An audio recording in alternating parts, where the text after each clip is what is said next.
Bueno, eh, nos juntamos hoy para leer de la utilidad y los inconvenientes de la historia para la vida o sobre la utilidad y los perjuicios de la historia para la vida. Según las traducciones, varía sutilmente el título. Eh, Dos cuestiones así de arranque es como el título ya del libro lo dice, están todos los temas que va a tratar el libro.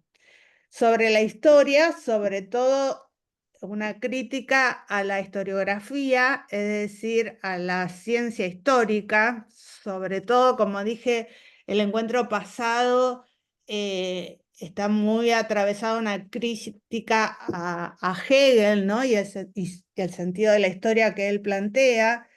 Eh, y el tema es en qué la historia puede serle útil o no a la vida. Es decir, el planteo de Nietzsche es que la historia tiene que estar al servicio de la vida y no al servicio del conocimiento puro. Eh, entonces, ya desde el título nos plantea el esquema de lo que va a ser todo el libro. Es decir, los pros y los contras de la ciencia histórica para la vida. Voy a leer, que ya lo leímos la vez pasada, pero lo voy a volver a leer porque también en este prólogo, que acá está resumido, está todo el corazón de lo que va a ser este libro. Dice, por lo demás, detesto todo lo que no hace más que instruirme sin aumentar mi actividad o vivificarla inmediatamente. Con estas palabras de Goethe puede comenzar nuestra consideración sobre el valor y el no valor de la historia. En ella se expondrá por qué hemos de detestar seriamente la enseñanza, sin vivificación, el saber en el que se paraliza la actividad, la historia como lujo y preciosa superabundancia de conocimientos. Eh, o sea, todo lo que no tiende a la acción y a la acción entendida como la entiende Nietzsche, ¿no? Porque podemos también ver un nacimiento del socialismo en esta época en el cual habla de una acción totalmente distinta, ¿no? De la acción de la revolución. Acá tiene que ver con eh, una acción y me cuesta no decir la palabrita, creativa, Y con esa acción y no reacción, no es actividad, ¿no? reacción, digamos, claro. Claro, no reacción, no revolución, ¿no? Sino de algo que no sea meramente el saber por el saber. Esto es lo que él critica cuando dice una enseñanza sin vivificación, eh, una superabundancia de conocimientos. No es la única obra esta donde él va a hacer esta crítica. Eh, Todo lo que sea el conocimiento por el conocimiento mismo sirve y está, digamos, es útil, pero no es lo último y lo más útil. Y acá yo creo que estamos muy en línea con Schopenhauer, ¿no? O sea, Sí, todavía la sí. crítica a los conceptos por los conceptos, a la razón, a la deificación de la razón. Eh, entonces, lo que va a plantear es, bueno, tengamos una historia que nos sirva para hacer con ella un presente y un futuro. Esto lo digo así muy sueltita de cuerpo porque de esto se va a tratar todo el libro y lo vamos a ir profundizando. Y aclara, es cierto que necesitamos historia, pero la necesitamos para vivir y para actuar, no para apartarnos cómodamente de la vida y de la acción, ni para adornar una vida egoísta y una acción cobarde y mala. Queremos servir a la historia solo en la medida en que ella sirve a la vida, pero hay un grado de practicar la historia y una valoración de la misma en que la vida se atrofia y degenera, como ocurre en nuestro tiempo.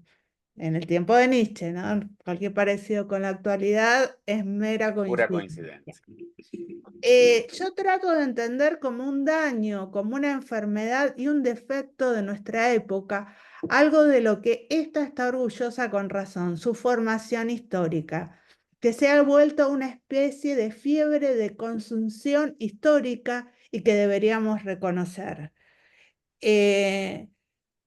Esto lo habíamos anticipado ya con la obra anterior, ¿no? Esta idea de enfermedad, aquello que uno se jacta de que es salud. O sea, la abundancia de salud era la excesiva formación histórica, ese saber que hacía de Alemania ponerse en la cúspide, un desarrollo, o sea, el esquema hegeliano, ¿no?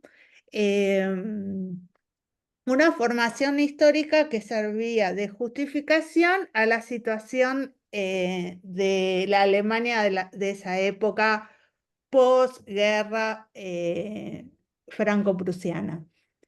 Sikomovet dijo que al mismo tiempo que cultivamos nuestras virtudes, cultivamos también nuestras faltas. Al cultivar una virtud hipertrófica, como yo considero el sentido histórico de nuestra época, esa virtud puede acarrear la caída de un pueblo tanto como un vicio hipertrófico. Otra vez, como digo yo, o sea, no ponemos bien mal de un lado o de otro, ¿no? O sea, una virtud o un vicio llevado a su extremo son nocivos de igual manera. Entonces, este sentido histórico llevado al extremo lo que hace es atrofiar la cultura de un pueblo y de un individuo y tiene las características de convertirse en un vicio. He llegado a tener experiencias tan intempestivas en tanto que soy hijo de la época actual, pues no sé qué sentido podría tener la filología clásica en nuestra época, si no es el de obrar de una manera intempestiva, es decir, contraria al tiempo, y en favor de un tiempo futuro. Acá sale lo que dije al inicio del encuentro pasado, la idea del concepto de intempestivo, ¿no? Como contrario al tiempo. En un tiempo presente, es loco, ¿no? Estábamos hablando de tiempo, un tiempo presente en pos de un futuro que está hablando sobre el tiempo pasado. Y acá es importante recordar que esta obra, después de David Strauss, él escribe El nacimiento de la tragedia, en el mismo momento, paralelamente, en el mismo año, escribe David Strauss, que es la primera intempestiva, y sobre Verdad y Mentira. Sobre Verdad y Mentira, repito, no la publica. Publica David Strauss, o sea, cronológicamente David Strauss es el segundo libro publicado. Este va a ser el tercero, escrito al año siguiente. O sea, es al año siguiente o el mismo año. Esperen que me fijo. No, sí, al año siguiente. Bueno, estamos ahí, ¿no? Un año después.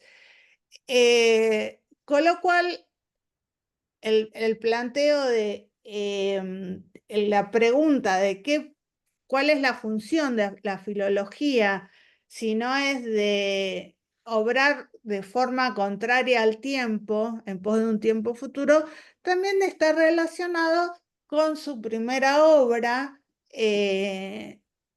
publicada dentro del marco de la filología, la primera obra que fue El nacimiento de la tragedia, que fue tan criticada dentro de ese ámbito. Entonces, hay un argumento en pos de su forma, ¿no? De entender el pasado, de interpretar el pasado, que tiene que ver con ponerla al servicio de, de, de la vida, entendido como, ¿no? De las ideas, ¿no?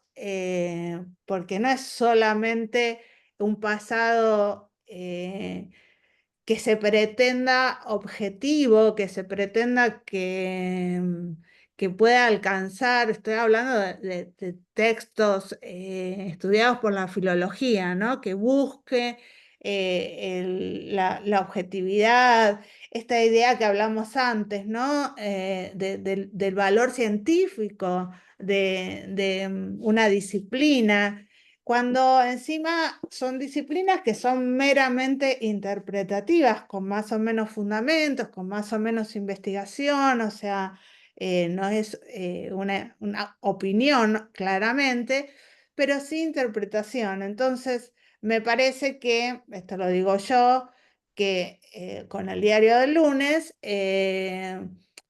Nietzsche lo que está diciendo es, bueno, la interpretación que él hace, que fue tan cuestionada sobre los griegos en el nacimiento de la tragedia, lo que sí aportó es una interpretación más interesante, por ahí al quien estudia a los griegos podrá haberle parecido interesante o no, no lo sé, no sé del tema, pero sí me parece que esa interpretación que él hace sobre los griegos, sea o no sea fidedigna, sí es muy productiva, muy provechosa para la época actual de Nietzsche, para el siglo XIX.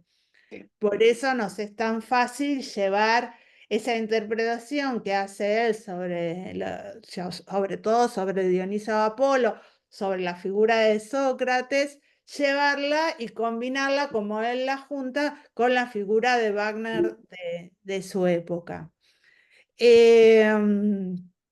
Bueno, así termina más o menos el prólogo y en el capítulo 1 yo voy a hacer una lectura a vuelo de pájaro, pero ya que no, lo tengo a Pablo pobre bajo amenaza de muerte si no, no hablaba, porque Ah, esta es un capítulo súper interesante, sobre todo con respecto a lo que habla sobre el olvido. ¿Todos lo leyeron este capítulo? Nico, Vir, no los Sí, estoy viendo. sí, sí. Vir, haceme con la cabeza. Se me quedó congelada, Virginia. preguntale por el chat.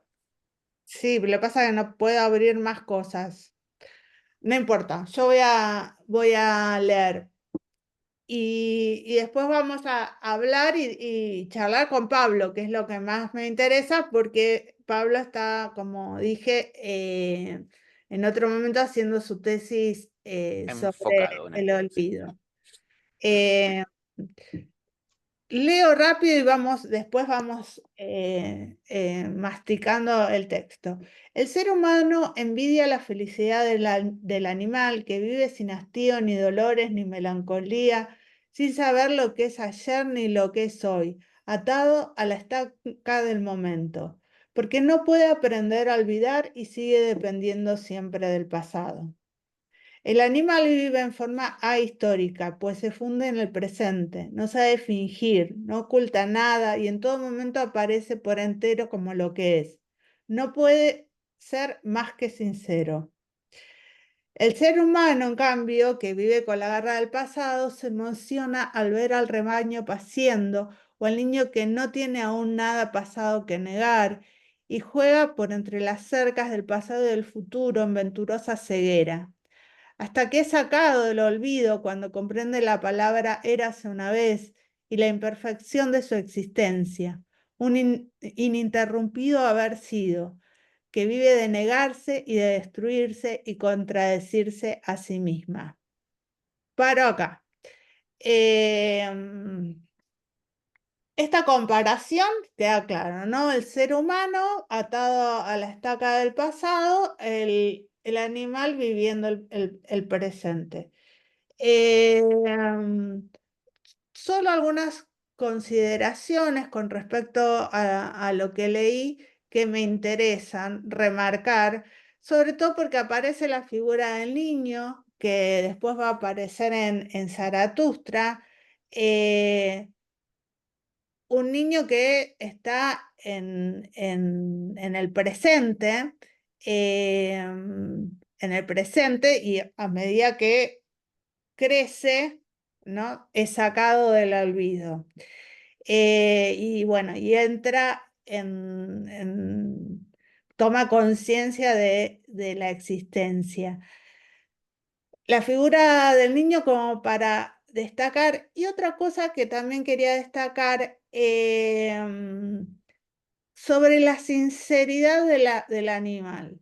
El vivir de forma histórica, o sea, vivir en el presente, pareciera ser un no fingimiento. Y esta idea de la honestidad y la sinceridad no puesta en una intención, ¿no? En un ser así, ¿no? Porque no es que el animal intente tener una comprensión sobre su existencia, sino una interpretación humana sobre esa vida animal. Pero la preponderancia, ¿no? Del no fingimiento, el de la honestidad y de la sinceridad. Eso como para destacar. Y acá dos bloques que les marqué con la flechita. Y pasamos, después le doy la palabra a Pablo. La felicidad consiste en poder olvidar, en sentir de forma ahistórica. Quien no es capaz de tenderse olvidando todo pasado, en el umbral del instante, sin vértigo ni miedo, nunca sabrá lo que es la felicidad. Y lo que es aún peor, nunca hará nada que pueda hacer felices a otros.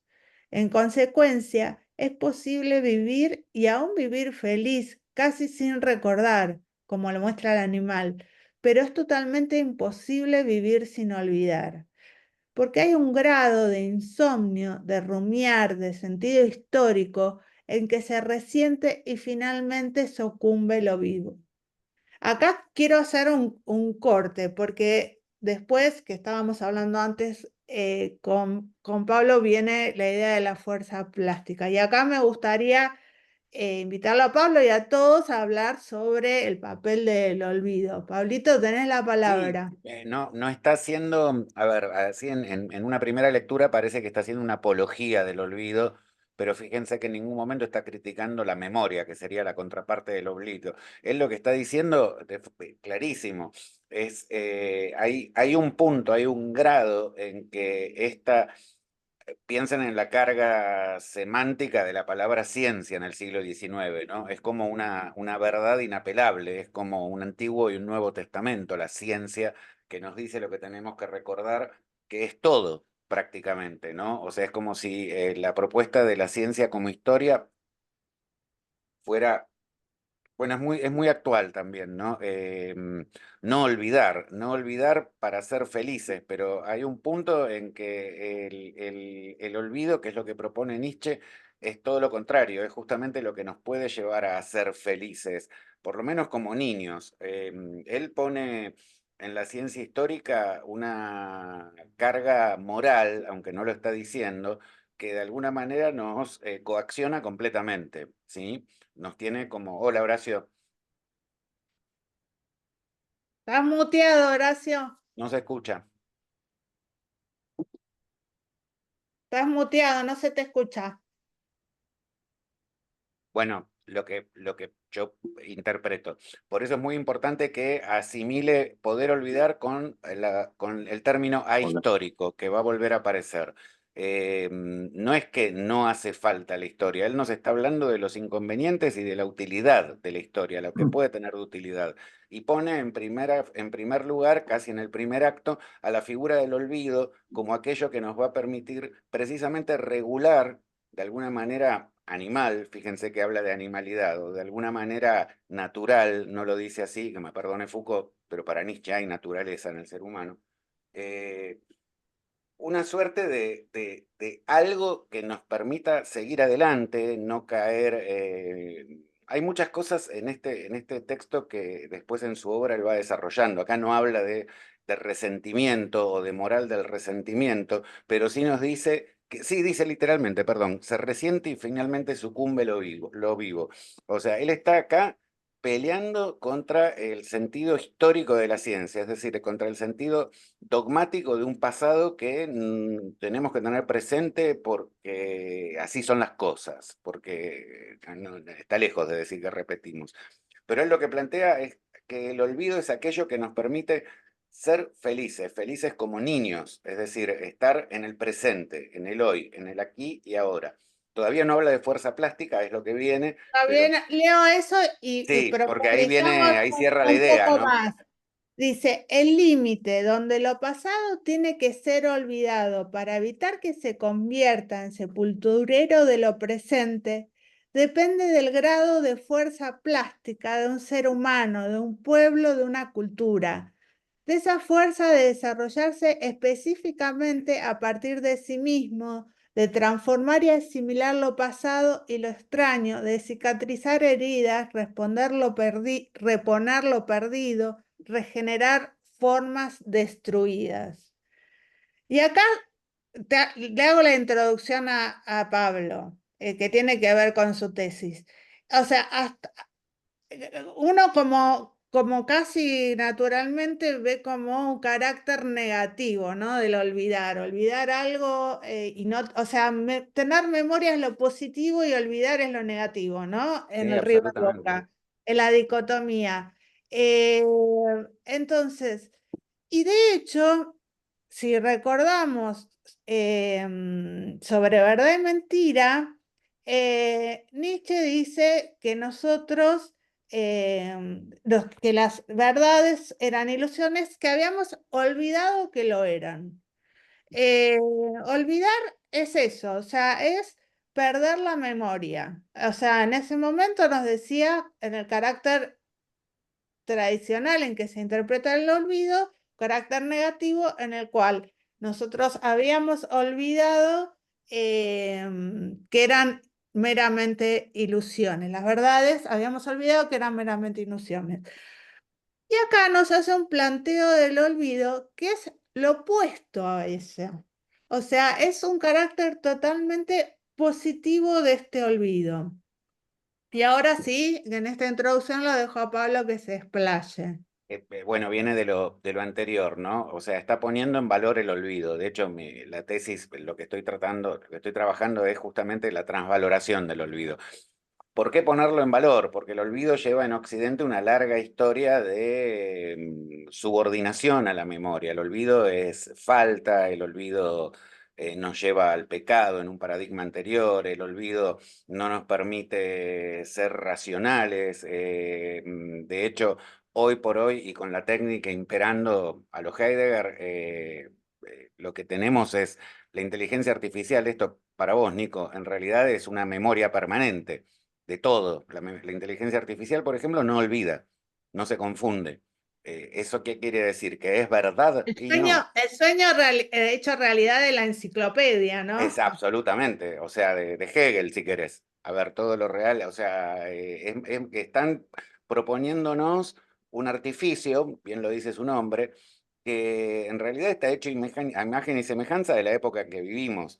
Con respecto al sentido histórico, acá hay un tema importantísimo y es que no es solo a la historia, uno habla de la historia y piensa en la historia de un pueblo, no, no, no, es de un ser humano, de un pueblo y de una cultura que este exceso, esta hipertrofia de historia, esta hipertrofia de memoria. No sé si leyeron, hay un cuento de Borges muy famoso, el de Funes, el memorioso. Bueno, es totalmente nietzscheano. Funes el Memorioso muere por un exceso de memoria, es decir, no puede vivir, no puede ser hoy, o sea, no hay presente. El presente no es más que un eco permanente de lo pasado, de lo ocurrido, de lo que sabe, de lo que sabe de todo. Acá lo que es importante es que tengamos en cuenta que él lo que está haciendo es poner el olvido en valor no como una antimemoria, sino como algo orgánico. Fíjense que habla de cicatrizar heridas, por ejemplo. Funes, dice Vir, claro, exacto. O sea, reponer lo perdido, regenerar formas destruidas. Acá hay un punto importantísimo, a mí me resulta alucinante, y es que está presente en toda la obra de Nietzsche, que es lo que decía Moni recién. Por ejemplo, en Sobre Verdad y Mentira, el olvido prácticamente, uno olvida que las verdades eran metáforas porque hay que convivir, uno olvida que alguien determinó que mesa se dice mesa, pero bueno, está en la convivencia humana. Él se refiere acá al olvido casi como un anticuerpo, ¿sí? En términos de capaz de cicatrizar heridas, reponer lo perdido, regenerar formas destruidas, regenerar formas destruidas. Por eso el término fuerza plástica, que ya lo vamos a ir desarrollando, habla de precisamente una potencia del presente, del hoy, del aquí y ahora, de ahora que digo esto, no de lo que dije hace 10 minutos. Tiene que haber una capacidad de sobreponerse y seguir adelante más allá, a partir de sí mismo, ¿no? Desarrollarse específicamente. Esto lo leo literal de nuevo. Fíjense, una fuerza plástica de un ser humano, un pueblo, una cultura. Digamos que fuerza plástica es algo así como nuestra capacidad de reponer, de reponernos, de seguir adelante, ¿sí? Esa fuerza de desarrollarse específicamente a partir de sí mismo, de transformar y asimilar lo pasado. Hay metáforas orgánicas todo el tiempo y en toda la obra de Nietzsche. Habla de asimilación del pasado, habla de cicatrizar, habla de regenerar formas destruidas, refiriéndose a un pueblo, a una cultura y a un ser humano. Es por eso que va a plantear, y como planteé, y sobre todo en el cierre de la intempestiva, que el olvido es absolutamente necesario. Lo va a plantear casi como algo orgánico y necesario, que se consigue precisamente viendo lo que habíamos visto antes, que este tema de que la historia tiene un grado en el que empieza a ser enfermiza, ¿sí? La memoria, hay un grado en el que empieza a momificarnos, a dejarnos ahí detenidos. Piensen, sin ir más lejos, en, en lo personal, lo que de alguna manera pretende la psicología, más allá de lo que logra, es que uno revise el pasado, pero a partir de un momento recupere esa fuerza plástica, no se quede enterrado en que todo lo que me pasa, y estoy yo ahora hablando de Nietzsche porque papá y mamá se separaron cuando era pibe, qué sé yo, llega un punto que ya está. O Menos mal sea, que la tenemos a Vir muteada, viste que no puede no, no, igual esto participar. no, no, Ahora no. le agarramos la psicología, Vir podemos sabe hacer muy lo que bien queremos, total está de muteada, la no utilidad y los puede. perjuicios. No, pero puede hablar, Vir. No sé si se escucha mi voz o me Sí, escuchan te Se cortada. escuchamos. escucha perfecto, no se te ve, pero se te escucha perfecto. Ah, está bien. Sí, un poco va por ahí. Es revisar, pero después seguir por cada uno por su Claro, cuenta. Como cla- es más, casi en algunas terapias se habla muy poco del pasado y es todo cosas bueno, es para exacto. hacer, proyectos. Estamos hablando de Yo lo mismo. que siempre leo esta parte desde lo creativo, cuando uno hace cualquier actividad creativa, no importa, sea cocinar, digamos, o sea, no hablo de algo en particular. Es como digo yo, la hoja en blanco, ¿no? O sea, uno se tiene que olvidar si hay algo que ya existe. Para crear uno tiene que hacer como si que no existiera nada. Uno se tiene que olvidar. Necesitamos, como digo yo, hacer espacio, la memoria del disco, como para generar algo nuevo. Entonces, el olvido empieza a tener un carácter creativo, una fuerza plástica en cuanto se vuelve potencia. Y yo creo que Exacto. ahí es cuando esto se empieza a vincular, ya lo dijo en el nacimiento de la tragedia, pero cuando lo va a decir después como voluntad de poder. O sea, hay una voluntad de olvido. O sea, uno no olvida involuntariamente, digamos. O sea, no es que uno se olvida como si uno no hubiese una voluntad implícita, sino que uno olvida, hace una acción, la acción de olvidar. De hecho, Está es un verbo. cargada de poder, ¿no? Claro. Bueno, en el sentido común, en el diálogo, en la cotidianeidad, lo tenés en inglés también, olvídalo, olvídate, ya está, olvídate, porque no vas a seguir viviendo. ¿Sí? Es muy simple lo que estoy comentando, pero un poco la transvaloración del olvido viene por acá, como algo necesario, como una acción de la voluntad que nos permita recuperar la fuerza plástica, es decir, nos permita sencillamente seguir adelante. Esto, Sí, igual, y estos lo son que los primeros tiene, comentarios, ¿no? sí, lo que tiene que ver, que es lo que vamos a tratar de analizar también, es que está haciendo una interpretación de la historia en la que reconoce, hablando como ciencia histórica, reconoce su poder creativo, o sea, su Sí. poder de reescribirse. Y ahí vamos a ver cuál es el punto en el que eso es útil o es perjudicial para la Por eso él vida. habla de grados y no es que dice no sirve para nada la historiografía, de ninguna manera. Habla de grados, habla de límite y ahora vamos a leer que habla de horizonte, ¿no? O sea, son como el status quo de dónde esto se puede dar. No, no es que es algo que se debería dar sin, me sale mesura, soy tan...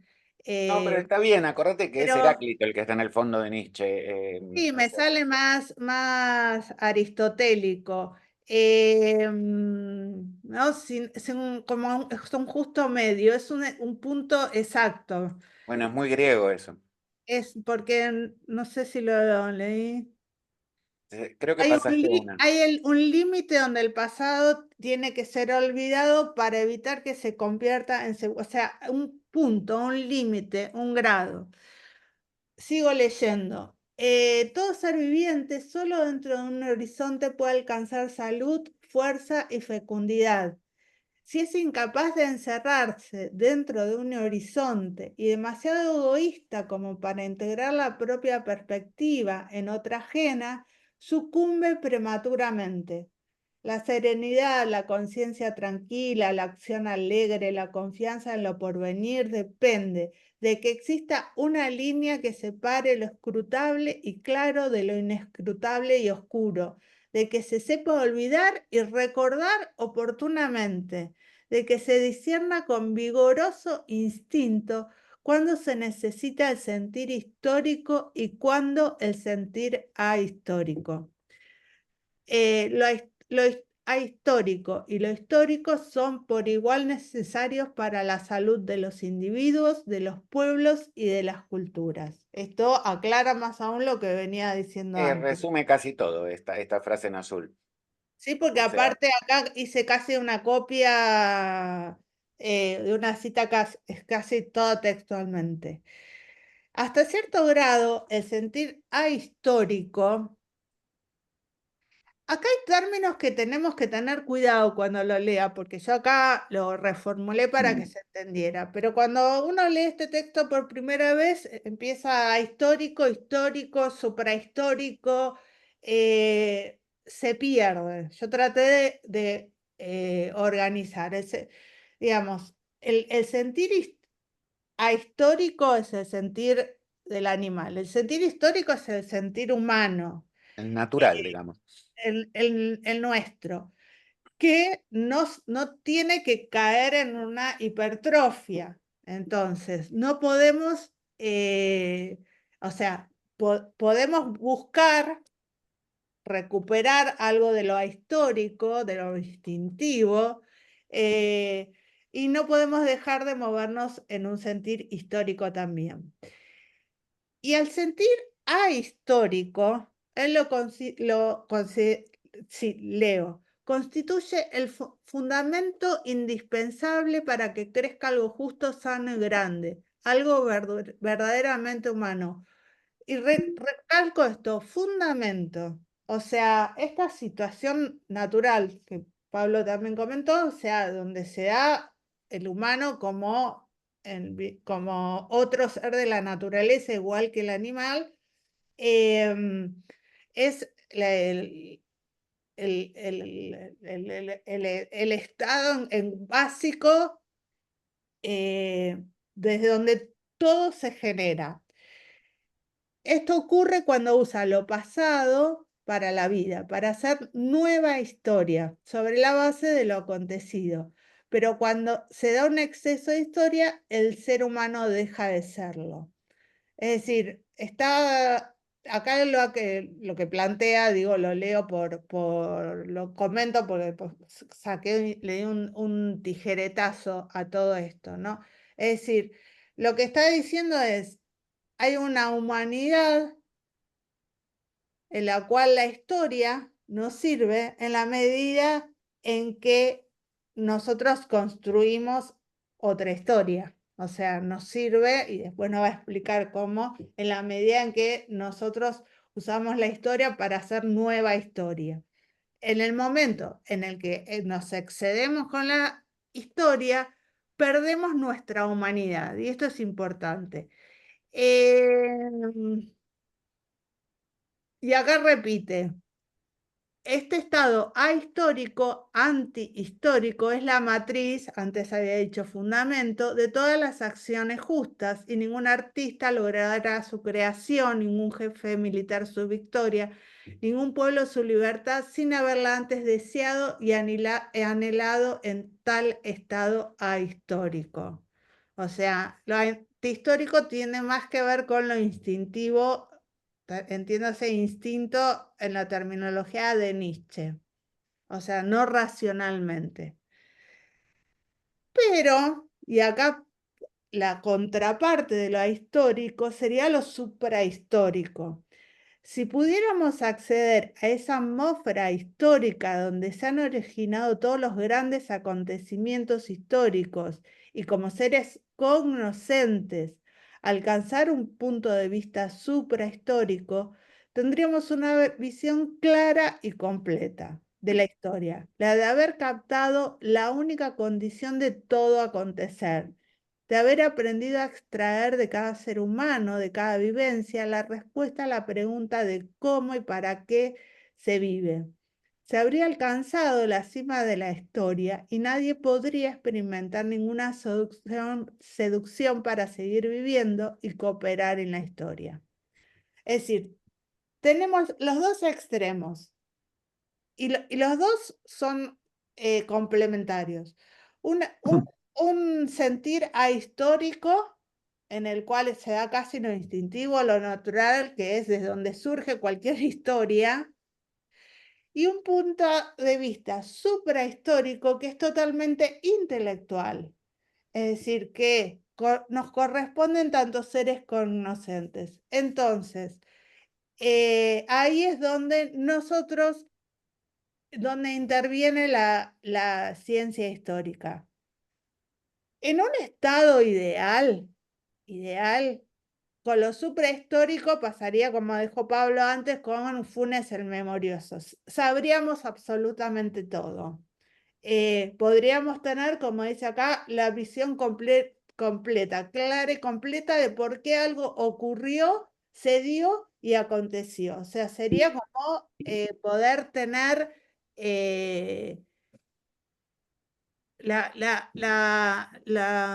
los acontecimientos puros, ¿no? Eh, sin intervención, digamos, interpretativa.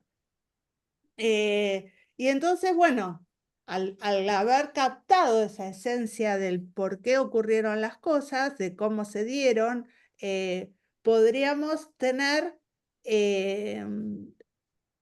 la respuesta a todas las preguntas. El por qué, para qué se vive, el por qué ocurrió tal cosa, por qué se produjo un hecho histórico que, no sé, cambió, no sé, una sociedad, una guerra, por ejemplo, entender las causas, las consecuencias, tener ese conocimiento. llegar a tener ese conocimiento, acá le está haciendo un análisis, no hay carga valorativa, aunque pareciera, no la hay. Tener ese conocimiento, analiza, ¿no? O sea, yo podría tener un conocimiento histórico o un conocimiento suprahistórico. Tener ese conocimiento suprahistórico sería llegar a esa cúspide de conocimiento máximo, total, en el cual yo ya sabría y no tendría nada por saber, porque lo sabría absolutamente todo. Puedo llegar al momento en que se inicia el porqué de una revolución, lo pongo en ejemplo cualquiera, o sea, entender las causas y ver las consecuencias y donde todo pareciera fácilmente discernible. Entonces yo llegaría a un conocimiento tal en el que, y acá sí es importante en cuanto a lo actitudinal, llegar a la cima de la historia, ¿no? Entonces, llego a un punto en el cual ya tengo todo el saber, entonces, ¿qué sentido tendría seguir conociendo, ¿no? O sea, seguir conociendo algo, o sea, ya habría llegado a una cima, a un tope. Por eso, y acá se explaya un poco más, y este tema lo va a retomar al final de todo, en el último capítulo. Dice, para los suprahistóricos, el mundo está acabado y consumado cada instante. Lo pasado y lo presente son una y la misma cosa. En cambio, para los seres humanos históricos, su mirada fija en el pasado los empuja hacia el futuro, los alienta a continuar luchando y tienen la esperanza de que lo bueno todavía vendrá, que el sentido de la existencia se revelará en el curso de un proceso en el cual el pasado les sirve para comprender el presente y desear con más vehemencia el futuro. Su ocupación con la historia no está al servicio del conocimiento puro, sino de la vida. O sea, el resto de los mortales nos pondríamos como seres históricos. Y él dice, los suprahistóricos poseen más sabiduría que nosotros, pero estamos seguros de poseer más vida que ellos. Por eso, hoy vamos a gozar de la falta de sabiduría y actuar, a pesar de nuestro prejuicio, como los activos y progresistas y partidarios del proceso. Acá se mete de la mano de Hegel, con tal de que dentro de este prejuicio progresemos y no nos detengamos, y de que aprendamos cada vez mejor a practicar la historia al servicio de los fines de la vida. Es decir, repito, habría un conocimiento suprahistórico que todo lo sabe, pero bueno, ese conocimiento suprahistórico sería el, el no tener por qué vivir.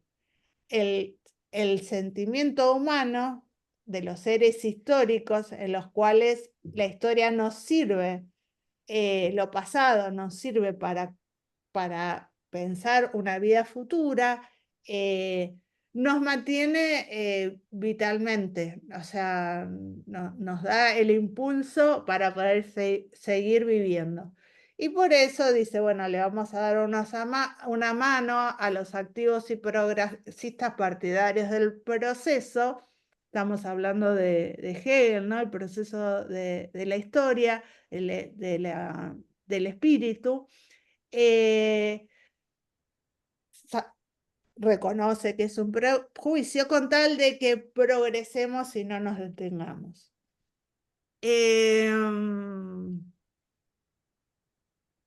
Dice, y cierro. Sobre la oposición entre vida y sabiduría voy a enunciar algunas tesis, y yo las resumí. Las tesis. 1. La historia concebida como ciencia pura y convertida en soberana sería para la humanidad una especie de cierre y balance de la vida. Solo como corolario de una poderosa corriente nueva de vida, por ejemplo, de una cultura naciente, La formación histórica es algo saludable y una promesa de futuro. Es decir, únicamente si ella misma no domina y guía, sino que es dominada y guiada por una fuerza superior y vital, ¿no? Un poco lo que dijimos antes, es decir, la historia con mayúscula en el sentido que la ciencia histórica no se crea a sí misma una ciencia pura y soberana, que era lo que pasaba en la época.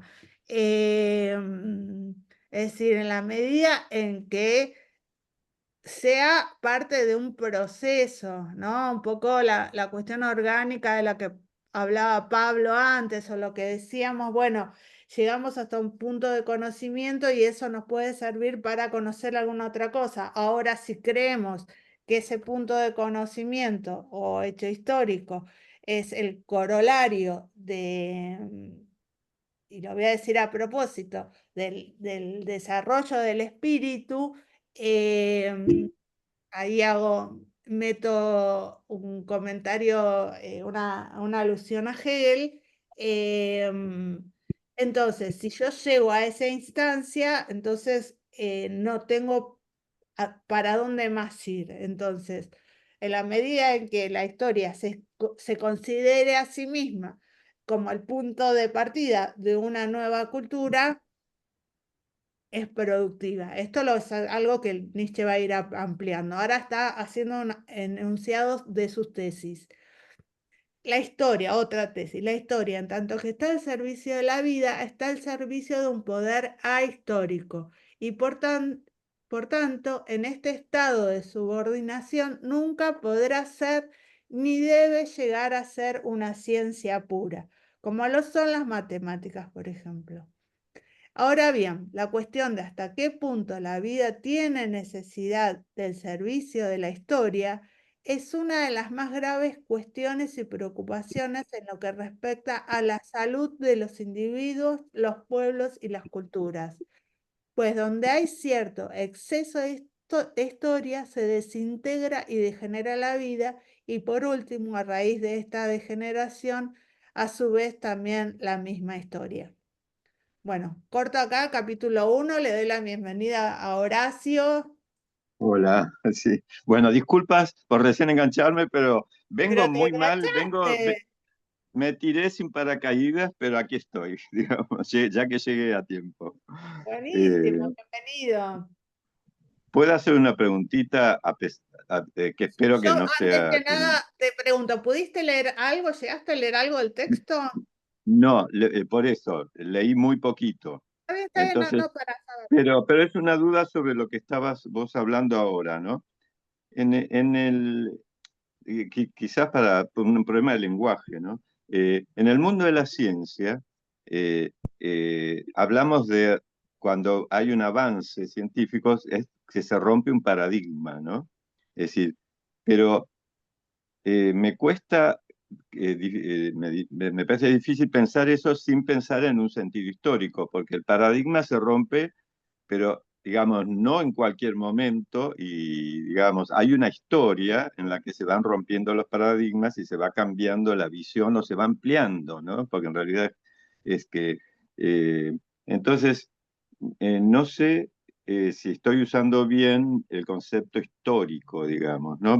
Por ejemplo, los físicos pensamos en la flecha del tiempo, entonces no puedo imaginarme una ciencia que evolucione fuera del tiempo. Y para mí tiempo me hace pensar a lo histórico, pero por eso puede que sea un error mío, ¿no? No, porque son varias interpretaciones, es decir, también Claro. podemos, y no me voy a poner a discutir justamente yo del tema, pero pensar acerca del tiempo, ¿no? O sea, ¿qué es Mm, el tiempo? El tiempo es esa claro. línea que va de un punto a otro, casi como si fuera espacio-tiempo, pero no me quiero ir por las ramas. Hay una cuestión Mm, de base, que la recordamos al principio, que tiene que ver con el paradigma de la ciencia en el siglo XIX, que es de las ciencias en general, donde todo es ciencia en la medida en que pudiera ser ciencia exacta, aún lo que no es lo que después resultó no ser ciencia exacta. Entonces, pensar que la psicología tenía que ser una ciencia exacta, está naciendo la psicología y es el requerimiento en el cual para que se la reconozca como ciencia, que tenga una base de demostración casi racional, como la Bueno, matemática. hasta Husserl trató de darle un fundamento matemático a la filosofía. Y está la sociología, también ciencias de la época. Resulta que con la historia, por eso hacemos la referencia a Hegel, resulta que la filosofía hegeliana, que nosotros cuando estudiamos la solemos estudiar en filosofía de la historia, porque realmente lo que plantea Hegel, o guarangamente dicho, es que hay un espíritu que va, y lo digo a propósito, evolucionando, progresando, él usa la palabra Nietzsche, progresando, apropiándose de esa idea, a través del desarrollo, a través del tiempo, ¿no? De la historia. Entonces, como que hubiese una idea de progreso inversa en la historia, del espíritu, de la raza humana, de lo que quieras, no importa. Entonces, vamos en una línea y ascendente. O sea, esa es la concepción. O sea, estábamos en lo más básico, en ser seres, ni siquiera animales, sino que andábamos siendo con la piedrita y fuimos como raza evolucionando. Por eso no nos olvidemos de la historia, la selección natural, Darwin, o sea, es esa época. Entonces, hay una historia que se nos cuenta en el cual los seres humanos hemos ido de peor y vamos a mejor. O sea, vamos a progresar. Después ya hay detractores de esto, ¿no? Obviamente. Pero bueno, cuando de repente llega la Primera Guerra Mundial, todo esto queda totalmente dado por tierra. Es decir, no hay ni filosofía ni argumentos que puedan sostener sin examen este progreso hacia mejor. O sea, ¿de dónde sacamos este progreso hacia mejor? Hay otros autores que lo critican más exhaustivamente, la idea de progreso. Pero Nietzsche está metido en esta idea también. O sea, de preguntarse, por lo menos, ¿por qué? ¿Por qué creer que todo tiene que tener un progreso hacia mejor? Entonces, y acá la crítica es, bueno, en la medida en que la ciencia se crea poseedora de un saber incuestionable, y acá es un palo a la historia y a cualquier ciencia, Nietzsche acá habla puntualmente de la ciencia, entonces lo único que va a hacer es no darnos la posibilidad de superarnos. O sea, porque vos estás haciendo un paradigma de la ciencia que tiene que ver con la ciencia misma, donde la ciencia siempre tiene un objetivo más allá del postulado que planteé en su momento. O sea, siempre va a tratar de superarse, contradecirse, ampliarse, traer otra idea. Es el espíritu propio de la ciencia. Pero de lo que serían las ciencias duras. Pero acá cuando queremos forzar ciencias como la historia, la sociología y la psicología a tener eso, por eso dice, o sea, no lo son, ¿no? Esta idea dice, nunca podrá ser ni debe llegar a ser una ciencia pura como lo son las matemáticas. Es decir, porque ¿qué es lo que le pasa? No tiene poder de crítica sobre sí misma y esto lo vamos a ver más adelante. Eso va a ser uno de los perjuicios de la ciencia histórica para la vida, el creerse poseedora de un saber incuestionable. Y esto es lo que Nietzsche por eso habla, ¿no? En este libro, lo que le puede aportar la historia entendida como ciencia histórica para la vida o no. Entendida como ciencia histórica. Se mezclan y Nietzsche no es muy claro, o sea, cuando estamos hablando de las historias de un pueblo, y lo digo en plural a propósito, las historias de un individuo, las historias personales, la historia de determinado grupo, con la historia, que a veces la pone entre comillas, como ciencia histórica. O sea, y la crítica más grande que está haciendo Nietzsche es contra la ciencia histórica. Por eso dice considerarse una ciencia pura, una ciencia exacta. Es importante la aclaración porque en el texto queda confuso, o sea, a qué se está refiriendo. Entonces, cuando habla del exceso de historia, estamos hablando del exceso de ciencia histórica. Es decir, cuando la ciencia histórica quiere ocupar el lugar de fundamento. Lo hablábamos en el encuentro pasado cuando revisamos David Strauss, el inicio de estas intempestivas que tiene que ver con la guerra franco-prusiana, un hecho histórico, un hecho que ocurrió, en el cual triunfa Alemania. Ahora, la crítica donde gira la obra anterior es que ante esta victoria militar de Alemania,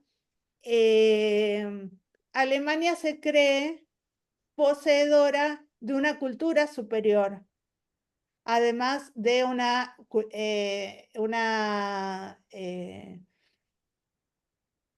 victoria militar, digamos, o sea, Y de algún modo Alemania compra el haber consumado su historia, el haber llegado hacia el destino manifiesto, que hoy todavía entonces, Estados Unidos claro, cree. estamos con Hegel en el medio y de repente Alemania llega en un punto histórico a vencer nada más ni nada menos que a los franceses, que eran los popes de la cultura, y a creerse como nación en poder de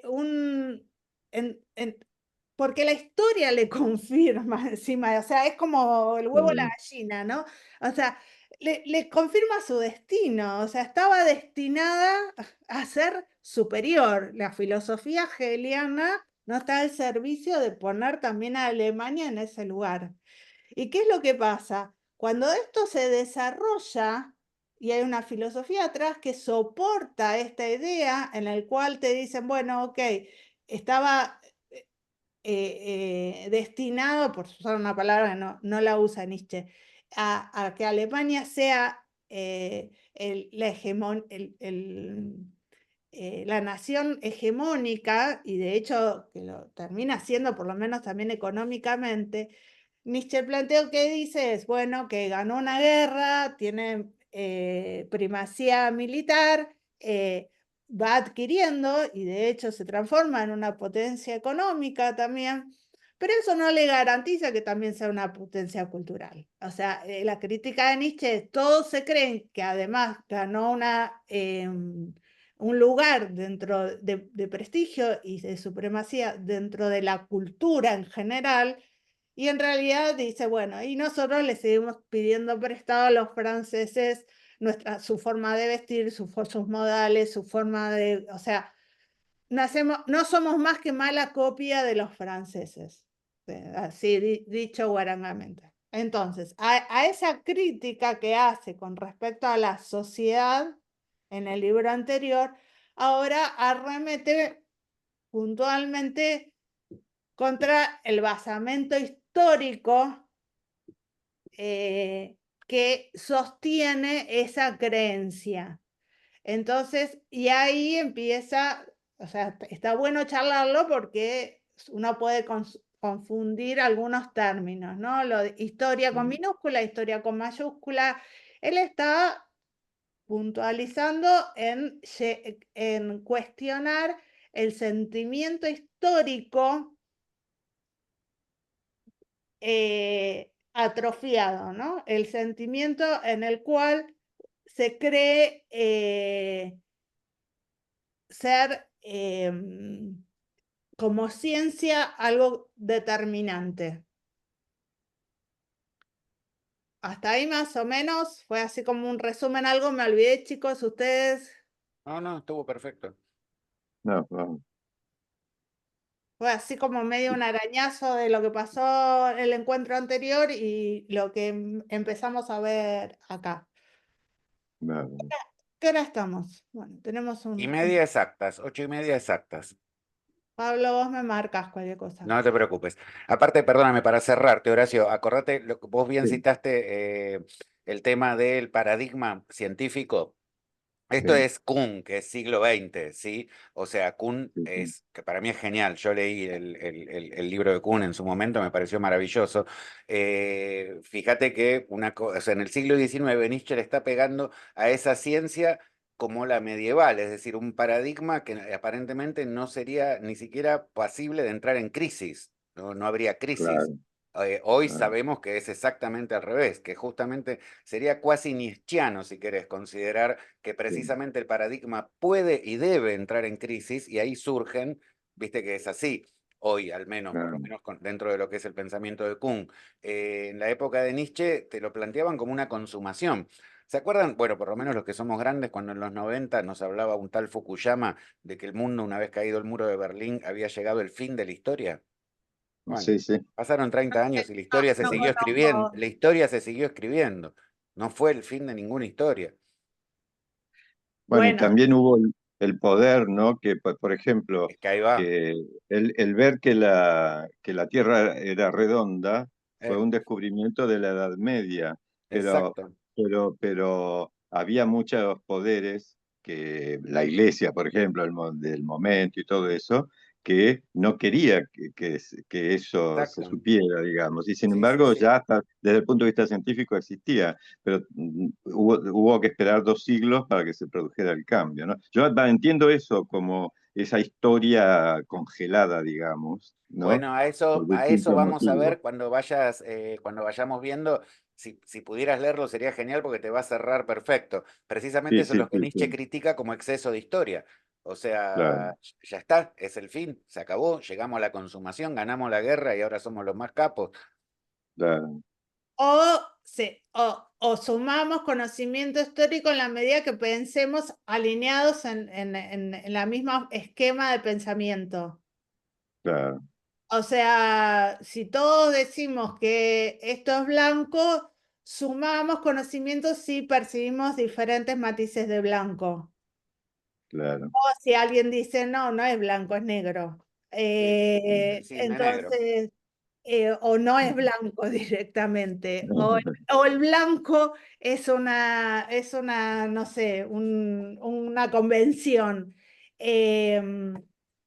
Entonces, el planteo acá también inclusive es, que esto lo hizo fundamentalmente en el otro libro, ya subí, ya conseguí la grabación de la vez pasada, en el cual el libro, o sea, lo vimos así muy por arriba, pero en realidad hay una cuestión, una crítica cultural, ¿no? O sea, la idea de homogeneidad, o sea, la idea de defender las igualdades y dentro de la igualdad todo tiene que ser homogéneo, o sea, significa todos pensemos más o menos lo mismo, no nos salgamos de lo preestablecido, no nos salgamos de la forma de pensar donde todos piensan, y esto obviamente en relación a lo que dije antes, ¿no? De las filosofías que sustentaban también la forma de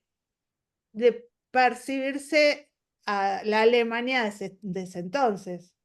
O sea, si yo soy de la Alemania que acaba de ganar la guerra, yo quiero que me cuenten la historia que soy lo más de lo más, que soy la mejor de las naciones, Claro. que soy, bueno, después lo va a hacer, pero bueno, no importa, pero que soy la cuna de la cultura porque vencí a Francia, o sea, es muy claro, empieza así, o sea, pensar que haber ganado una guerra militarmente implica haber vencido a una cultura, es que estamos comparando naranjas con bife de chorizo.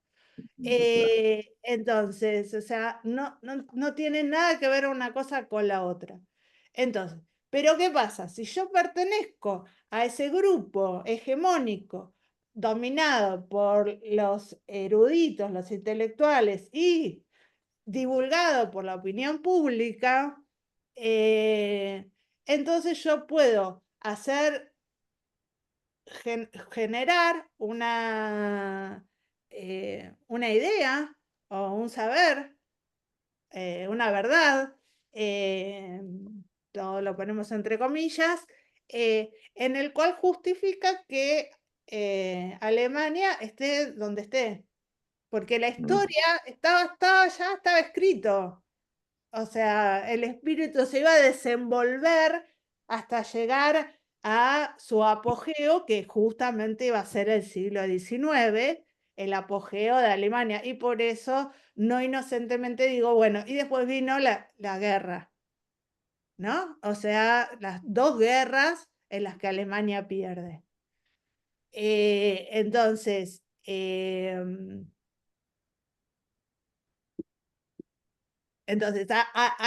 ese panorama social y contra eso estamos discutiendo, más que la cuestión si es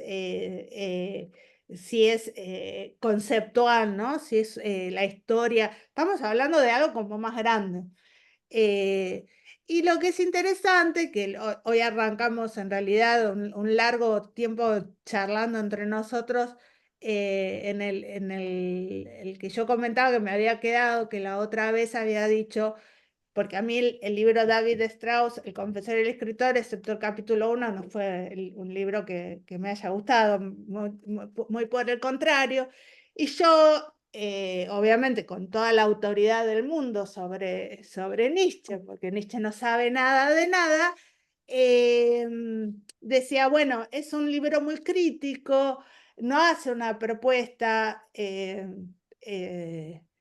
y, o sea, me quedé pensando en mis propias palabras, más allá que un chascarrillo de soberbia, y en pensar que bueno, el papel y que hoy retomamos al comienzo, el valor de la crítica en sí misma, o sea, cuán Claro. poderosa es la crítica, aunque no haya una propuesta. Estamos en una época nietzscheana que además se caracteriza por la crítica, por el carácter que nosotros llamamos negativo de su filosofía, ¿no? Que es su crítica. Pero el poder de la crítica tiene que ver con esto, el poder ver que todos están yendo para un lado, están mirando para un lado determinado, están siguiendo lineamientos ideológicos, y Nietzsche en el medio de todo esto le está diciendo no a todos ellos. O sea, Nietzsche, también lo vimos con Schopenhauer, no son los pensadores de la época. O sea, no Claro. existen en la época. O sea, el pensamiento es otro, el pensamiento que prima es de los contemporáneos, no el de ellos. Pero la fuerza que tiene Nietzsche de la crítica que hace es que aún hoy nosotros lo podamos sacar inclusive de contexto y poner su crítica, digamos, sus anteojos, y mirar con sus anteojos, a intentar mirar con sus anteojos nuestra propia realidad, y aunque sea decir, bueno, no a esto. Después veremos si le podemos decir sí, podemos ofrecer alguna solución mejor, pero por lo menos decir no a esto. Bueno,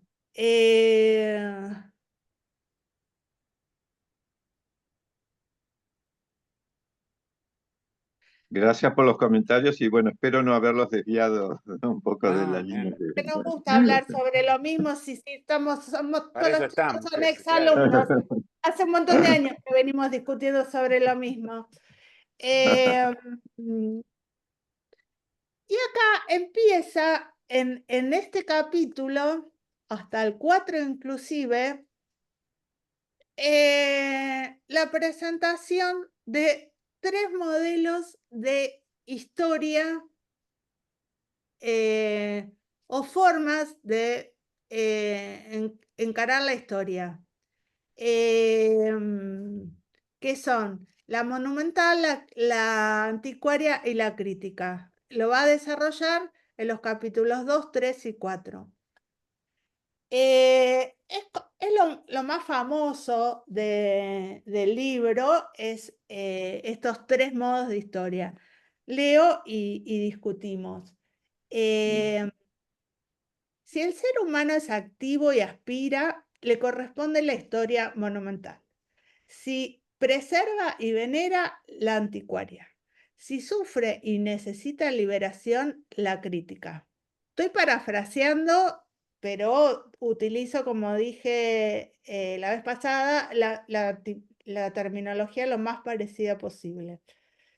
La historia monumental es útil para quien quiere crear algo grande y recurre al pasado. La anticuaria para quien se detiene en lo acostumbrado y tradicional. La crítica para quien algo lo apremia y ansía un cambio. Cueste lo que cueste, sea juzgado y condenado por el presente o la posteridad. Pero también la historia puede ser perjudicial. Son los casos del crítico sin apremio, el anticuario sin piedad y el conocedor de lo grande sin capacidad por lo grande. En este capítulo se pone más en claro el título del libro, ¿no? De la utilidad y los inconvenientes de, y acá voy a poner, de la ciencia histórica para la vida. Me permito poner esa palabrita. Entonces, ¿qué es lo que va a hacer? A analizar en qué medida esa ciencia histórica le es útil o perjudicial a la vida. Entonces, dentro de estas formas de encarar hay una historia monumental que puede ser útil o perjudicial, una historia anticuaria y una historia crítica también. Las 3 pueden ser beneficiosas o perjudiciales para la vida. La historia monumental es la del individuo activo y poderoso que busca emulación y superación en modelos maestros confortadores y no puede encontrarlos entre sus compañeros ni en el presente. Su meta es la felicidad de un pueblo o de la humanidad toda. Como tiene fe en ella, lo que haya podido dar una mayor dimensión y una realización más hermosa al concepto de ser humano, ha de tener una existencia eterna. Así, la historia monumental es la única que asegura la perduración de lo grande. Quien defiende lo grande no da importancia a la existencia. La sorda rutina, lo mezquino y vil, que quiere vivir a cualquier precio y entorpece, engaña, rebaja y asfixia el camino de lo grande hacia la inmortalidad. Se burla de los que lo desprecian, ya que sabe que perdurará porque ninguna posteridad puede pasarse sin él. Su fama no es la del amor propio, sino la fe en la afinidad y continuidad de lo grande de todos los tiempos, en una protesta contra el cambio de las generaciones y contra la transitoriedad, la seguridad de que lo grande alguna vez se dio, en todo caso fue posible y en consecuencia volverá a ser posible alguna vez. Y acá les sumo una nota al pie que estaba por lo menos en mi traducción, que dice, que también está parafraseada. Este hombre activo ejerce su voluntad al margen de un bien y de un mal codificados. No juzga en nombre de una máxima práctica, el imperativo kantiano, que encuentra inmediatamente en su querer la moralidad de su acción. Su voluntad no se ejerce, por tanto, como buena o mala, sino simplemente como voluntad.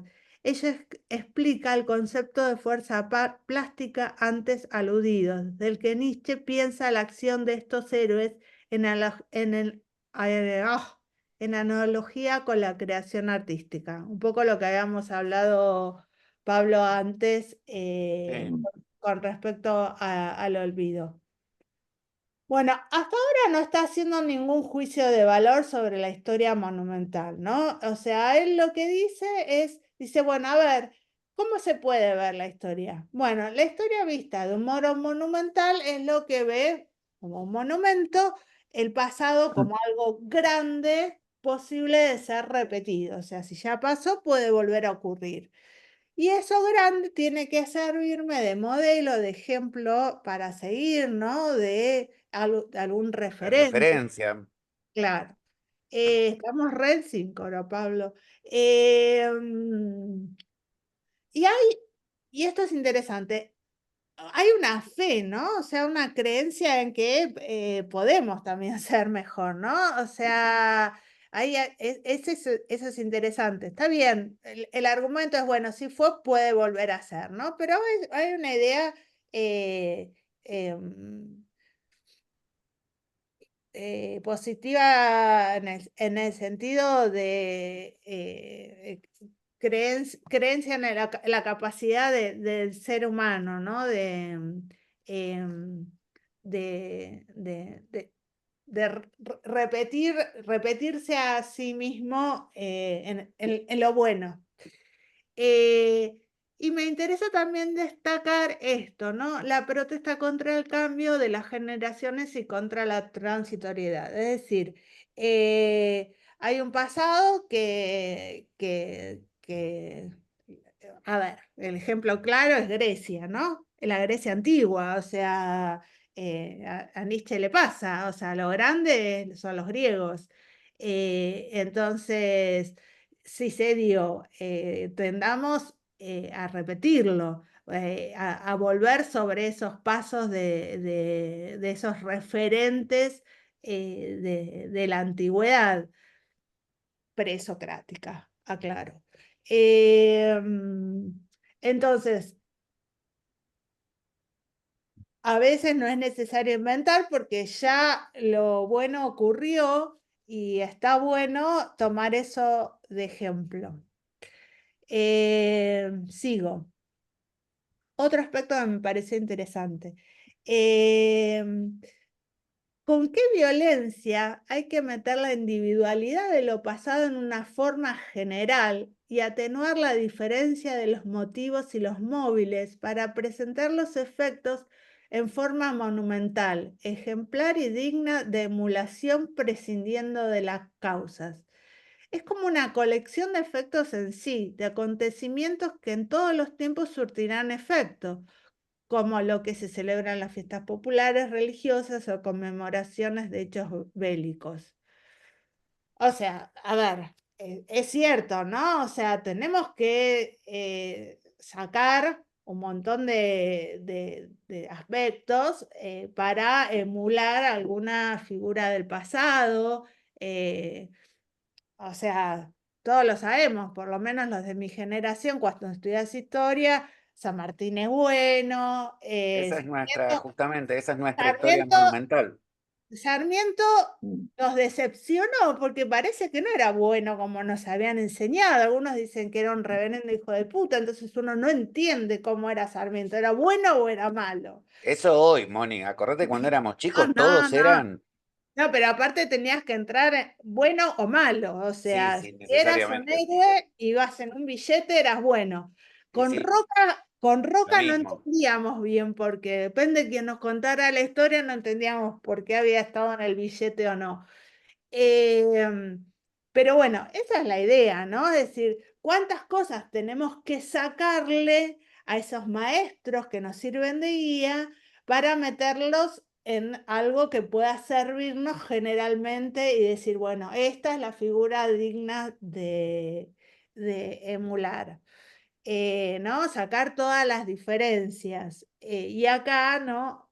Lo simplifico porque por ahí una dificultad en la lectura, ¿no? O sea, los motivos, o sea, lo que me interesa a mí es el efecto. Yo lo que necesito es que San Martín sea bueno, entonces le saco cualquier cosa que me distorsione esa figura. En un sentido que tiene que servir de ejemplo, ¿no? Y Bueno, esta acá lo dice. A es una, continuación, sí, sí, pero esto es, hasta ese momento habla de la violencia y no está haciendo un juicio de valor, ¿no? O sea, como diciendo, no. la historia monumental exige esto, exige que tengamos que sacar, limar algunas asperezas, sacar alguna cosita acá o allá, porque si no, no funciona. Eso no. Y acá empieza con la crítica. ¿En qué aspecto esto puede ser un inconveniente? Pero este pasado monumental está expuesto al peligro de ser desviado, embellecido, aproximada a la libre invención y confundido con una ficción mítica que, en manos de poderosos, termina engañando mediante analogías, con seductoras similitudes, tienta al valiente a la temeridad y al entusiasta al fanatismo. Y si se imagina esta historia hasta en las manos de mentes de los egoístas con talento y de los malhechores exaltados, se destruyen reinos, se da muerte a príncipes, se instigan guerras y revoluciones, y se aumenta aún más el número de efectos en sí históricos, esto es, efectos sin causas suficientes. También puede caer en manos de impotentes e inactivos, como las naturalezas no artísticas revestidas de artistas, que atacarán a los espíritus de portentoso temperamento artísticos, los únicos capaces de aprender verdaderamente de esta historia y de traducir lo aprendido en una práctica más elevada para la vida. Así, el arte puede ser asesinado por el arte para que no vuelva a darse lo monumental. Su recurso es decir, mirad, lo grande ya está ahí, aunque no les importe lo grande, ni viejo ni nuevo, y solo usan a la historia monumental como un disfraz. Y En acá, pocas palabras, la historia monumental es fácil de manipular. sí, y acá, Pablo, yo te hago una pregunta a vos. A ver, Eh, Dice, después si querés buscar las citas, página 705 de esta traducción. Pero este pasado monumental está expuesto al peligro de ser desviado, embellecido, aproximado a la libre invención y confundido con una ficción mítica. Ahí termino. Está parafraseado esto. Habíamos hablado de fuerza plástica y sí. entonces, Bueno, pero fíjate que dice bien clarito, ¿en manos de quién? ¿No? O sea, en manos del poderoso, ya pone al poderoso en un lugar malévolo, ¿no? O sea, en alguien que su voluntad de poder va a utilizar incluso la historia monumental. Va a terminar convirtiendo esto en una ficción mítica. Volviendo al ejemplo que dimos antes, la historia que nos enseñaron en nuestra infancia hasta los años 70 u 80 hoy está más o menos aniquilada porque precisamente esa historia cayó en manos de poderosos que generaron ciertos mitos, de un bando o del otro bando. ¿Sí? Han contado cuentos, ya sean los que, por ejemplo, cuando habla de seductoras similitudes, tienta al valiente a la temeridad, a mí me viene a la mente que el ejército sanmartiniano fue a Malvinas, por ejemplo, ¿entendés? Hay como una cosa temeridad, a los entusiastas al fanatismo, a lo mejor estoy hablando pavadas, pero entiendo que la clave, la respuesta a lo que vos me decís, tiene que ver con en la línea de abajo, cuando habla de que los impotentes, o sea, los malos, los poderosos malvados clásicos, lo van a usar y van a llevar esto a la destrucción, ahí habla del siglo XIX, destrucción de reinos, muerte a príncipes, guerras y revoluciones. Pero fíjate que abajo te dice que en manos de los impotentes e inactivos, como las naturalezas no artísticas revestidas de artísticas, o sea, atacarán a los espíritus de portentoso temperamento artístico, o sea, estos espíritus artísticos, serían los únicos capaces de aprender verdaderamente de esa historia y traducir lo aprendido en una práctica más elevada. Acá te está diciendo, diferenciemos porque a los que podrían usar la historia monumental para la vida, es decir, esos espíritus artísticos, podrían llegar también a ser atacados por esta gente. De hecho, van a ser atacados por esta gente, como imbuidos en una mediocridad, ¿sí? A mí Y me acá, parece acá otra que no hay pregunta. contradicción, no creo, yo no veo contradicción acá. La pregunta es, pero antes habíamos hablado de una fuerza plástica. Claro, la fuerza plástica son precisamente los únicos que tengan un portentoso temperamento artístico, ¿sí? Fíjate que ellos también van a ser atacados, pero ya no por los poderosos, sino por los impotentes y los inactivos. Acá me parece que le está pegando esa inteligencia de intelectuales y en la que le pega en el libro de Strauss a esa Sí, especie sí, sí, de sí. casta de pseudo intelectuales. O sea, la inteligencia, perdón, la historia monumental, por eso te decía, es como quizás la que está más a la mano, es la que tenemos todos, es la que aprendimos todos. Tenés a Grecia, cada una de nuestras naciones se hizo una historia monumental también, y esa historia, tanto los rufianes poderosos como los impotentes e inactivos, que serían algo así como, viste, los últimos hombres después en el Zaratustra, le van a pegar en particular a los que puedan hacer que sea útil para la vida. Aquellos con temperamento artístico que pueden hacer que sea útil para la vida, la historia monumental, también van a ser eliminados para que no vuelva a darse. Miren, lo Claro, ven pero que acá ya está hecho. la discusión también tiene que ver con ese grado, ese límite, Con la ese ibris. horizonte Exactamente. donde es posible utilizar una fuerza plástica. Todavía no nos dice No, Nietzsche todavía no lo dice, cómo, justamente. ¿no? ¿Cómo hacemos para mantenernos dentro de esos límites y no pasarnos de la raya, digamos? Pero cómo hay una fuerza plástica que sí, ¿no? Interviene, que sí crea, que sí interpela, interpreta y le da un carácter creativo a la historia sin llegar al caso, por lo menos al caso de los poderosos, ¿no? Me encantó lo de Rufianes. Eso es Eh, genial, lo dice con eh, toda claridad. Fíjate que además lo que dice es que los temperamentos artísticos pueden eso es hermoso, traducir lo aprendido en una práctica más elevada. Hay que tener cierto espíritu creativo para tomar la historia monumental para todo, vamos a ver más adelante, ¿no? Porque incluso para la crítica, pero habla de una traducción. O sea, con esto de que las generaciones cambian, bueno, ¿cómo le contamos a los chicos que si bien esa historia monumental fue usada para diferentes fines, mal, bien y aún con una crítica, puede haber un algo ahí que se pueda llegar a traducir, pero para eso hay que tener un espíritu creativo, para devolver esa fuerza plástica.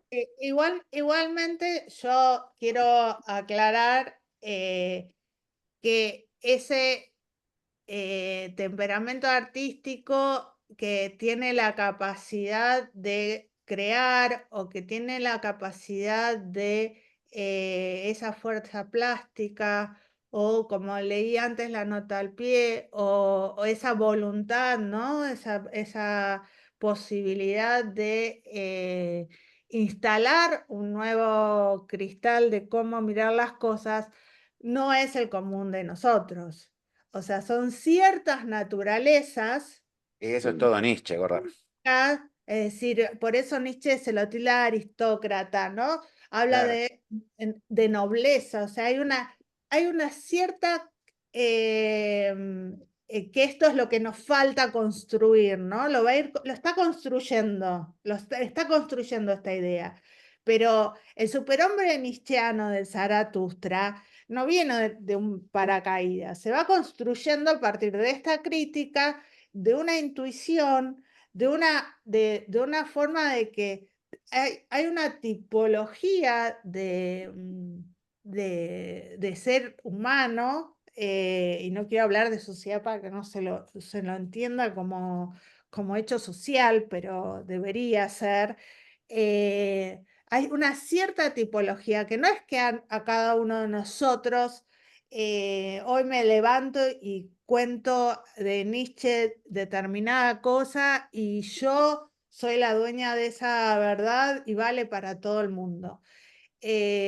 No, tiene que haber un cierto saber que se va construyendo a lo largo de la vida. No estoy hablando de un saber ni siquiera racional, o sea, hay una forma de ser, ¿no? O sea, esa idea del héroe que mencioné Tal antes en cual. la cita, ¿no? O sea, hay una idea de un ser humano distinto. Sobre eso en particular va a hablar en la próxima intempestiva, que es Schopenhauer como Como educador. educador. Pero Sí, a mí, bueno, perdón, pero me sonaba como una idea muy individualista, digamos, de que eso se da en un individuo, uno, dos, cinco, un millón, no importa, pero no como algo generalizado, No es ¿no? democrática la idea, sin duda. Claro, claro, no, porque aparte es, como digo yo, o sea, ¿quién decide quién sí y quién no? O sea, claro. pero bueno, en Nietzsche hay una idea de que hay determinados individuos eh, como él no habla de política, o sea, en Claro, realidad es mucho más obvio en realidad con respecto al arte, ¿no? O sea, claro, eh, ¿quién sí? Sí Beethoven, sí Wagner, Wagner. y después no, pero bueno, sí claro, Schopenhauer, todavía sí Schopenhauer, vamos a ver qué le dijo el libro, después Schopenhauer no, no definitivamente David Strauss, ya nos quedó clarísimo que no lo quiere ni un poco, y va a ir construyendo ese prototipo que después va a aparecer más claramente y mejor expuesto a nivel narrativo en el Zaratustra, donde de alguna manera empieza a demarcar más las características de lo que va a ser el famoso ultrahombre, hombre superior, superhombre nietzscheano. Pero ya los que conocemos, o sea, los libros del final, podemos ir viendo Lo va perfilando, ¿no? cómo lo va perfilando. Eh,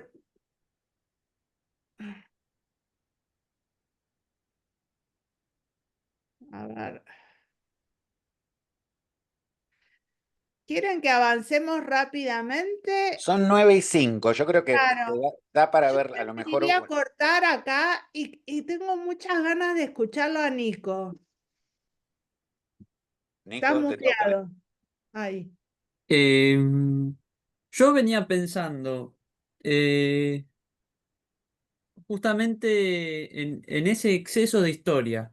Es ahí donde tal vez más me quedé, eh, sobre todo porque vengo pensando, valga la redundancia, la imposibilidad que tiene la razón, que tiene el concepto, tal vez la ciencia, de abarcar absolutamente lo que Nietzsche está pensando, que es la vida, otra vez, Sí, tal cual, de nuevo la vida. de nuevo la vida, que me parece, ya lo había indicado Kierkegaard, ya empiezan a señalarlo los pensadores que le abren las puertas a, si se quiere, la filosofía contemporánea. Es algo que no... ¿Qué te gustan, Nico? Decilo, decilo. ¿Qué me gusta? Los que te gustan. Claro, los que Los me que te gustan, gustan. sí, Y los que nos gustan, por eso los que estamos nos acá. gustan. Claro, no estamos hablando de Kant. No, no. Tal cual. Pobre Kant, igualmente, No, no, con todo Que- respeto y pero, cariño. que- em, pero me parece que ese exceso de historia, eh, es también una crítica, esa crítica, mejor dicho, al exceso de historia es justamente una crítica a esas intenciones que venían teniendo los distintos pensadores de hablar del mundo, hablar de la historia universal ampulosos volúmenes, diría Tal cual. Sistemas. Leonardo da Vinci o Giordano Bruno. eh, y esos ampulosos volúmenes en realidad no alcanzan, no llegan a tocarla demasiado. Me parece que un poco Nietzsche está haciendo esta crítica. Por eso también eh, la revalorización del olvido.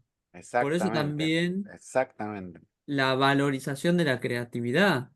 Digamos, Nietzsche está viendo que no se puede racionalizar la Que vida. no todo lo real es racional, está contra No Hegel todo todo el lo real es tiempo. racional al Exacto, final. Claro, es contra Hegel a que full. está hablando, como lo hizo Schopenhauer también. Claro. No todo lo real, no, perdón, lo real no es racional. No eh, todo lo real puede ser No encerrado en un todo puede concepto, ya ser. lo vas a ir o viendo, no todo, Elis. Claro. claro, O sea, no todo puede ser explicado y está bien que no todo pueda ser explicado. claro. Me acordaba cuando hablaban de un pasaje de Océano Mar, de Barico, Sí, eh, que dice que las olas se burlan del científico que trata de ordenarlo, que trata de ponerle lógica. No puede ponerle lógica a las olas, no puede ponerle lógica al mar. Eh, No sé, yo te diría que un oceanógrafo posiblemente le ponga mucha lógica. yo te diría que un bueno, oceanógrafo va a hacer lo imposible por va a conceptualizar ser lo algo que en algún imposible, punto se le va a escapar. Pero pero lo que yo claro, digo, que me parece que también no hay una cuestión, yo creo que no es ni una cosa ni la otra. Ya lo hemos Lo visto vamos a ir viendo, sí. en Humano demasiado humano, el papel de la ciencia, ¿no? O sea, Nietzsche, por ahí acá está medio poético y digamos que todavía, pero después va a venir su etapa más ilustrada, racional, positivista, como si se quiere. Con lo cual, hay un valor que Nietzsche recoge a futuro, no todavía acá por eso, pero que es el papel de la ciencia en cuanto al papel que cumple y que debe cumplir. A mí me parece que es interesante pensar eso. O sea, al poeta no le interesa la lógica de las olas, mm, ¿sí? Pero al científico, al oceanógrafo, por ponerle un nombre, sí le interesa esa lógica. Ahora, entonces lo importante me parece es que el poeta no crea que no hay lógica, sino que no le interesa la lógica. O sea, esa me parece que es la honestidad de la que habla Nietzsche, ¿no? Y Y que voy a agregar una al cosita a lo que cierro no, esto, y que el sí, sí, científico diga que todo puede ser abarcado por la razón claro. humana, Exacto. encima, humana. Sí, Horacio. No, yo te quería decir que el científico en realidad construye un modelo que es lógico y todo eso, pero para contestar a un problema particular o dos o cinco, y no es que ese modelo va a servir para explicar todo. O sea, Claro, siempre queda perfecto. abierto claro. la aparición de otros problemas que van a necesitar otros modelos. Lo que el científico cree que siempre va a poder buscar algún modelo y que lo va a encontrar, pero no quiere decir que con un modelo explique todo. O sea, Sí, acá eh, hay otro tema que en la ciencia de la época ya está apareciendo. Me hiciste acordar porque el otro día en mis exabruptos contra la medicina decía yo, ¿por qué si me duele algo tengo que ir al traumatólogo de mano, al traumatólogo de codo, al traumatólogo de rodilla? No hay un traumatólogo, o sea, porque si tengo un problema postural en la cintura y me afectan de algo, estoy repartida cual si fuera pedazos de cuerpo en diferentes profesionales, en lo cual el que me vio el pie no me puede decir absolutamente nada de la columna. Es irónico, pero digo, lo traigo a colación porque lo que está pasando en la época es la especialización. Nietzsche no está hablando de las ciencias, por eso digo, Nietzsche está hablando sobre la filosofía, la filología, está hablando sobre la ciencia histórica, está hablando sobre ciencias que no son exactas y pretendieran ser exactas y que encima se han vuelto grandes especialistas. Entonces, la especialización, obviamente, si me tengo que operar de la rodilla, quiero ir a un especialista en rodilla, pero, es decir, cuando estamos hablando de algo más orgánico, como es la vida, en todo, esa palabra inmensa, imposible de definir Sí. siquiera, es decir, donde las especializaciones empiezan a ser un onanismo intelectual. Es decir, está el especialista que se encarga de tal cosa y el especialista, entonces él está haciendo también una crítica social, o sea, a decir, tanta especialización implica que, y él en una hora lo va a decir, ¿no? Estamos construyendo obreros de la ciencia, ¿no? O sea, Claro, tal cual. la ciencia no entendida desde las ciencias duras, que la verdad es que no te hablo de ahora. Ponerse a discutir en el siglo XIX con todos los avances científicos que hubo, la verdad sería casi una necedad medieval discutir contra eso. Es lo que está diciendo, se está metiendo más primero por las ciencias, las humanísticas, digamos, después va a encarar con la filosofía también, y dice, en vez de hacernos las preguntas que nos tenemos que hacer, lo dijimos medio antes al pasar, ¿no? El porqué de la existencia, o sea, preguntas que tiene, nos estamos haciendo preguntas que no nos aportan demasiado. O sea, estamos investigando. Cuando él se pone a estudiar a Dioniso y Apolo en el nacimiento de la tragedia y los filólogos le salen a dar con un palo por la cabeza por la interpretación que él se manda de los dioses y encima que se osa poner al mismo nivel de Apolo la figura de Dioniso. Entonces, pero Nietzsche usa esas figuras, o sea, para interpretar su presente, para Claro. utiliza eso, o sea, no le interesa la verdad del dato o la comprobación de si eso es verdad. Ahí la fuerza está en la interpretación que él le da y cómo él lo trae para su presente y lo usa de metáfora, de disparador para pensar. Es la última frase que leímos antes, o sea, él ahí traduce para la vida algo histórico. Bueno, obviamente que si vamos a decirlo con todas las letras, ese héroe capaz de esa fuerza de voluntad y de ser el capaz de tener el poder de fuerza plástica correcta es él, ¿no? Es él, obvio, sí, Es eso desde ya. obviamente él. Sí, claro. Después lo va a decir con todas las letras, ¿no? Tenés que Porque homo, soy sí. tan sabio, porque soy tan genial. Escribo también. Digo también, y bueno, todas esas cosas, y está bien que diga eso, es una forma de Es- reconocer que nunca fue humilde. Em, pero bueno, este es el planteo. Vamos a cerrar para hoy con nuestra historia monumental. Nico queda pensando desde el primer día que lo tuve de alumno, él pregunta por la vida y a mí me parece genial que se Porque es pregunte un pibe, o sea, y obvio. nada menos.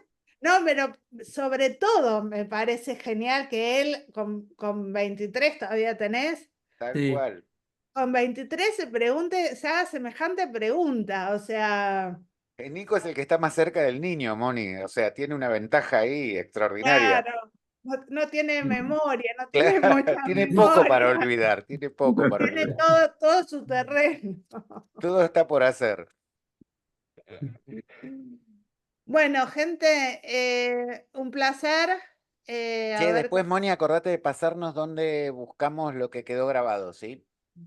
tengo Ah, sí. que sí, subirlo. Ahora ya encontré dónde se busca, ahora voy a subir la clase pasada y cuando corte con esta, voy a subir esta. Así De no tienen primera. que loguearse a ningún lado y les paso el link.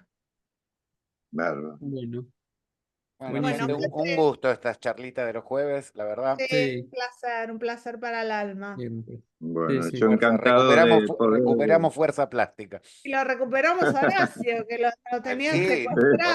Horacio, En sos cosas clave, Horacio. aburridas, seguramente. ¿Cómo? Perdón. En cosas aburridas te tenían secuestrado. No, lo que pasa es que justo, viste, tuve un congreso de cristalografía, qué sé yo. Yo ya estoy Ah, mirá. jubilado, pero. Y entonces me tuve que meter, y vino un amigo mío francés que lo acompañé, también fuimos juntos, lo invitaron para que diera una charla y todo. Y bueno, me tuve que meter a la fuerza un poco en el mundo de la física, con Bueno, gusto también, pero bueno, obvio. no me pude poner a fondo con la lectura de esto, ¿no? Bueno, De después todas maneras, invítanos a charlas de física. Nosotros De cristalografía, sobre todo. de damos. cristalografía, sí. Yo les El puedo dar nombre, ya una el charla nombre es lindo. mínima, básica, porque la primera pregunta que me hace todo el mundo es ¿qué es la cristalografía? Pero mucho más que eso no les voy a poder decir, ¿eh? Así que, pero bueno, que yo A mí me parece muy enriquecedor igual tu mirada. Sí, obvio. yeah. Sí, Sí, porque a mí me es de interesa, otro mira, palo. mi sueño sería poder llegar a leer, así hablaba Zaratustra, pero comprendiéndolo. Vas a llegar, vas a llegar. Todos también Este, queremos lo mismo, no te preocupes. Queremos lo mismo, entenderlo alguna vez. Sí. y si no llego, nosotros siempre decimos tender a, ¿no? El límite Claro, tendiendo a. ahí, con eso ya tenés el corazón de Entendiste el Zaratustra. Zaratustra. Con Sí. eso, con esa idea ya entendiste de Zaratustra. El tender a es Claro. el corazón del Zaratustra. Claro, bueno, me dan Así que optimismo. sí, sí, sí. Bueno, Regio, Bueno, Chao, Nos vemos muchísimas chicos. gracias. nos vemos. Que Llegamos estén a la Nos bien. historia vemos. monumental, acuérdense. Sí, nos Dale, vamos a Eso, acordar. historia monumental. Bueno, Bárbaro. Gracias. gracias. Chao, chao. Saludos a todos.